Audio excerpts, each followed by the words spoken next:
பாஜக மாநில தலைவர் அண்ணாமலை செய்தியாளர்களை சந்தித்து பேசும்போது அதானி நிறுவனத்திற்கும் தமிழக அரசுக்கும் உள்ள தொடர்பை மக்களுக்கு தெளிவாக விளக்க வேண்டும். அதானி நிறுவனம் தமிழகத்தில் 1 லட்சம் கோடி ரூபாய் முதலீடு செய்யும் என்றால் அதனை வரவேற்க வேண்டும். காரணம், இது தமிழகத்திற்கு வேலை வாய்ப்பை உருவாக்கும். அதானியை முதலமைச்சர் சந்தித்ததாக பாஜக ஒருபோதும் கூறவில்லை.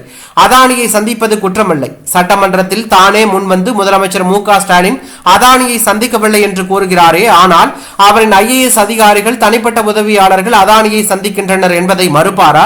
இதற்கு மறுப்பு தெரிவித்தால் ஆதாரத்தை வெளியிட பாஜக தயார் என்று தெரிவித்தார்.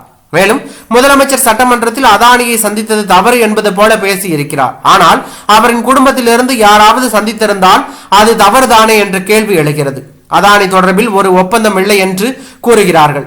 தமிழக முதலமைச்சர் அதானியை சந்திக்கவில்லை என்கிறார். ஆனால் ஒப்பந்தம் போட்டு இருக்காங்க. அவரது மருமகன் அதானியை சந்தித்து இருக்கிறார் என அவர் குறிப்பிட்டுள்ளது பரபரப்பையும் அதிர்ச்சியும் ஏற்படுத்தி உள்ளது.